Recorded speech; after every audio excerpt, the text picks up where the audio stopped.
Mwiriwe canke mwaramutse bivanye naho buri umwe wese aherereye banywanyi bacu mubana natwe makuru n'ibiganiro dutambutsa kuri no mboneshakure mukunda muri benshi Shiramatsiko TV naye n'umwanya makuru agezweko ariko aragarukwako cane irya nino aho tugiye kugaruka ku nkuru twari twabahaye kare. Ni inkuru ibandanije kuvugwa cane ngaha mu gihugu c'u Burundi, idosiye y'umushingamateka Shabani Nimubona yafatanywe ibitoro vya magendo. Idosiye yahejeje no kugera ku mukuru w'igihugu kuri uyu munsi kw'iri genekerezo nyine rya 9 z'ukwezi kwa kabiri mwaka wa 2026. Shabani Nimubona akaba yari yitavye muri documentation ariko akaba yasubiye kurekurwa. Iterabwoba rirahambaye cane ku mupolisi yafatishije ibitoro vya Shabani Nimubona. Muri kano kanya tugiye kubageza ko amakuru duhejeje kwegeranya mu masoko yacu kuko twari twabibemereye. Placide uwafashe umukomiseri yafashe icyo gitoro ca Shabani Nimubona kuri ubu ngubu yabaye avuye i Muyinga. Muraza kumenya muri ano makuru nimba ari iterabwoba ribandanije guterwa uyo nyine umukomiseri Placide yatinyutse igihangange imbonerakure, akaba n'imbonerakure yahoze irongoye izindi i Muyinga. Shabani Nimubona akaba ari n'umushingamateka yatowe. Muri kano kanya tubazaniye amakuru yihuta cane. Kare twari twababwiye amakuru avugwa kuri Shabani Nimubona yafatanywe igitoro, turababwira ukugene Reveriyano Ndikuriyo nawe yaje muri iyi dosiye, tubabwira umujinya ukomeye cane n'uburakari Perezida Evariste Ndayishimiye afise kubijanye n'abategetsi bashaka kumutembagaza ku butegetsi babanje kuburisha igitoro. Akavuga yuko atakihanganira uwo wese akizana kuri magendo, kari we nyine anatuma kibura ngaha mu gihugu c'u Burundi, leta ikakibura ariko bamwe mu bihangange bakakibona, kandi bizwi yuko atagihangange ngaha mu gihugu c'u Burundi yaba n'igihangange ataba igihangange imbere ya Generali Evariste Ndayishimiye. Muri kano kanya rero amakuru tubazaniye tugira ngo tubashikirize ibijanye n'amayeri ariko arakoreshwa ku gitoro giherutse gufatanywa nyine umushingamateka Shabani Nimubona. Mbega koko ivya kino gitoro bizoherera hehe? Komiseri yaravuye i Muyinga kuva afashe igitoro kubera iki? Yabaye arahava, azohagaruka ryari? Umushingamateka nawe abandanya ubutumwa bwo gutera ubwoba. Kuri rigenekerezo rya 9 yari yiriwe muri documentation abazwa ibijanye n'igitoro bivugwa yuko yoba yarafatanywe, aho umushingamateka mu makuru twahejeje gukura amasoko yacu mu iperereza ry'u Burundi avuga yuko Shabani Nimubona ngo yoba yisiguye avuga yuko icyo gitoro atari icye. Muri ano makuru nyine turababwira n'amakuru avuga ku kugene abegereye Shabani Nimubona bose bahawe itegeko ryo kugenda barayovya uburari bavuga yuko icyo gitoro kitari icya Shabani Nimubona ahubwo ko ari icya Saidi nyine n'umwe mu barongoye ibiswi vy'inkona. Uyo Saidi nyine bikaba bizwi yuko akorana na Shabani Nimubona, aho nyine uwo mushingamateka yavuze yuko Saidi wehe ivyiwe bitamunanira mu gihe ikibazo c'igitoro yafatanywe coba kiduze hejuru. Kuri ubu ngubu iyi dosiye yamaze gushikamwo ibihangange bikomeye cane. Reveriyano Ndikuriyo ayirimwo, Perezida Evariste Ndayishimiye ndetse n'abamwegereye bayirimwo. Kuri ubu ngubu Shabani Nimubona yabuze ayo acira n'ayamira, arafise ubwoba bwinshi cane ariko aranatera ubwoba umukomiseri yafashe icyo gitoro kugira ngo arabe yuko yakikura muri kino kibazo, ariko ibintu byahejeje gushika hejuru. Kuri ubu ngubu mushingamateka Shabani Nimubona ntariko arabona ukugene bigiye kugenda. Uno munsi twashimye rero kugaruka ku nkuru duheruka gushikiriza hano kuri ino mboneshakure aho umushingamateka Shabani Nimubona yafatanwa igitoro amabido ashika 198, ni ukuvuga amaritiro yababa 3,000 arenga cane, aho icyo gitoro nyine cahagurukije abategetsi benshi cane ngaha mu gihugu c'u Burundi, cane cane Perezida Evariste Ndayishimiye avuga yuko abashaka kumutembagaza ku butegetsi bariko baritwaza ko bagomba kubwira abanyagihugu ko Ndayishimiye yananiwe, ndetse ko yananiwe no gukemura ikibazo cy'igitoro. Ku muzo wa Ndayishimiye yabanje kwagiriza General Arengiyome Bunyoni ko ariwe atuma igitoro kitaboneka ngaha mu gihugu c'u Burundi, ariko abambari bagumye bakorana na General Arengiyome Bunyoni ngo bagumye baca ku biti no ku mabuye mu gusigurira abanyagihugu ko icyo gitoro atari Bunyoni yakiburisha, ahubwo ko ari Ndayishimiye yananiwe.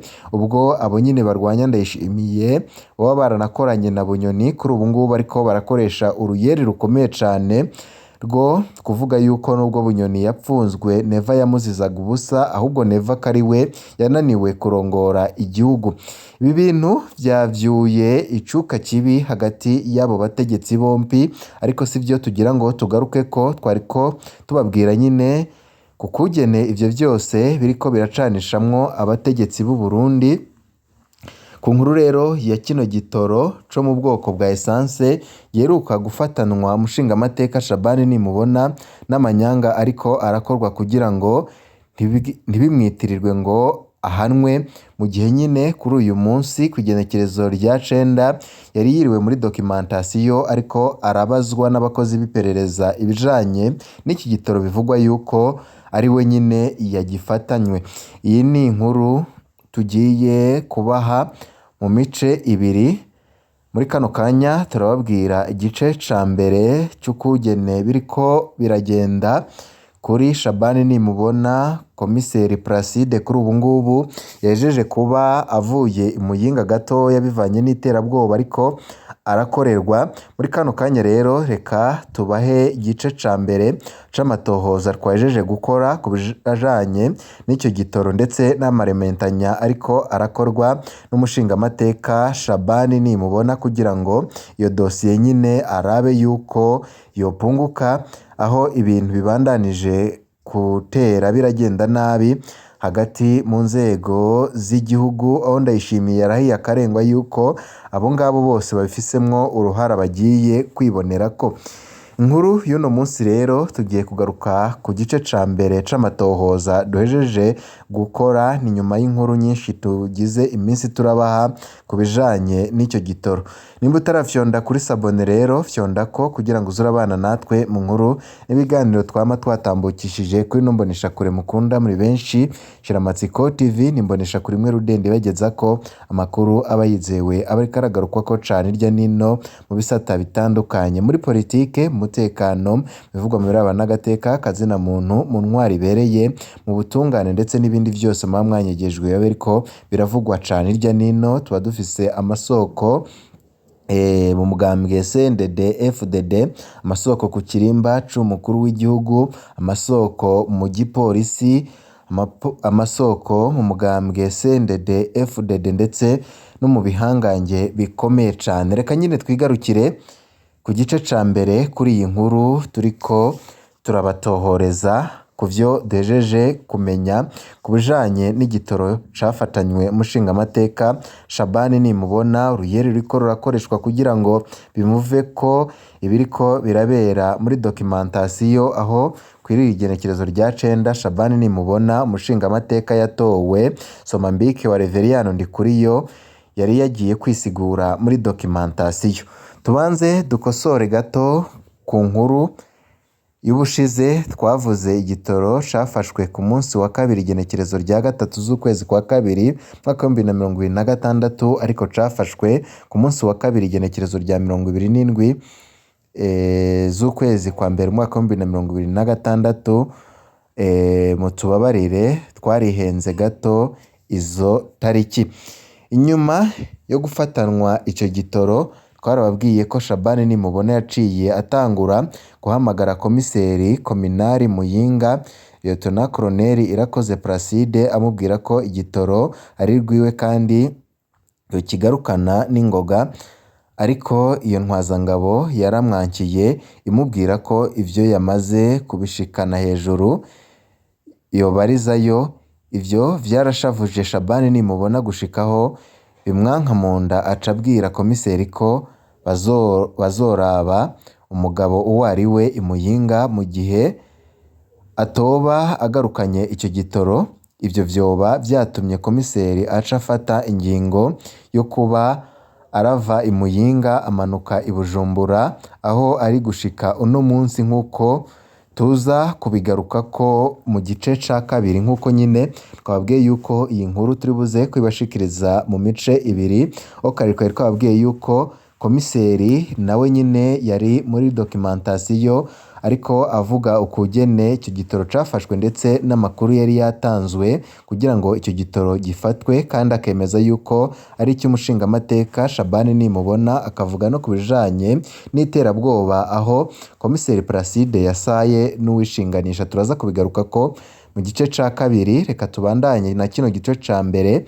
Shabani nimubona ngo amaze kubona ko icyo gitoro kitagarutse, akabona turashize hanze amakuru yavyo, yaciye akenyura atangura kubwira abantu bamwegereye ko bokwiragiza ubutumwa bubimukurako, bakaguma bemeza ko igitoro atari rwiwe ahubwo ari c'imbonerakure Saidi Barutwanayo.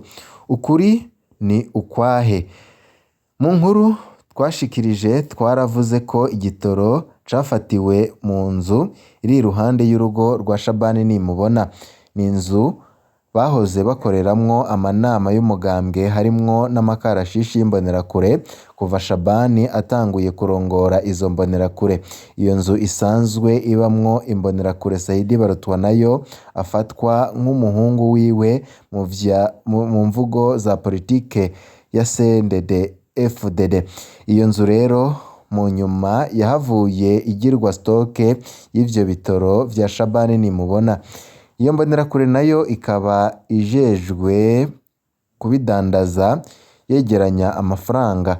Aha niho havuye kuvuga ko ibitoro ngo vyafatanywe imbonerakure Saidi n'abapolisi bagifata ico gitoro vyarabagoye uko bandika, kuko bafatiye neza indani, batabifatiye neza indani kwa Shabani, baca bahitamwo kwandika izina rya Saidi Barutwanayo, ariko n'ukuri kose kwari kuzwi kuko abapolisi nyine bagiye kuza bafise amakuru yose y'ingenzi.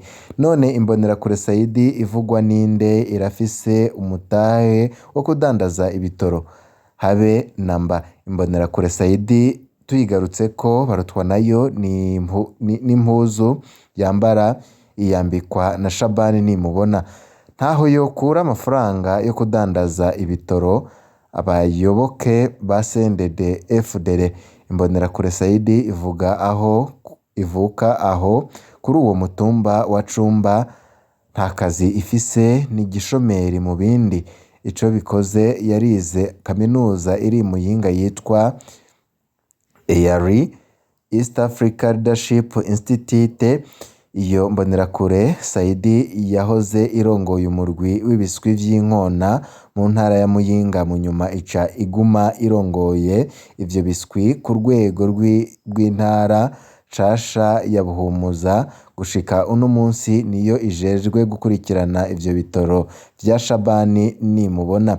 Imbonerakure nk'iyo y'igishomeri izwi neza aho ivuka yohurira he n'ibitoro bishika amaritiro 4,000 vyafashwe? Yokura he amafaranga yo kubirangura? Mbega hoho ko aho vyadandarizwa ari hafi y'uburaro bw'umushingamateka, kubera iki atari bwo avyerekane? Kubera iki uwo mushingamateka yaciye atangura gutera ubwoba intwazangabo yafashwe ifise ivyo bitoro? Yafashe ivyo bitoro imutegeka kubigarukana. aho niho hahagaze ukuri ku bitoro byafatanywe umushingamateka Shabani Nimubona. Mu gice ca kabiri tugiye kurabira hamwe ubutumwa bwashikirijwe n'umushingamateka Shabani Nimubona n'impamvu komiseri yahavuye afata ingingo yo kuba avuye i Muyinga gato. Tugaruke ndetse no ku bindi vyakurikiye muri documentation, tubabwire ibintu bikomeye cane biriko biraba mu bategetsi ba CNDD FDD hagati ya Perezida Ndayishimiye, umushingamateka Shabani Nimubona na Reveriyano Ndikuriyo, ndetse n'umubano ukomeye cane uri hagati ya Reveriyano Ndikuriyo ndetse na Shabani Nimubona, ndetse n'ukuntu vyavyuye icuka kibi hagati ya Perezida Evariste Ndayishimiye ndetse na Reveriyano Ndikuriyo bari basanzwe badacana uwaka. Mu yandi makuru rero turibuze kubashikiriza, turaza kubabwira ido nido ry'ivyo vyose. Turakengurutse cane kuri mwe mwese mwaduteze yompi. Ibe vyiza nivyo ndabipfurije.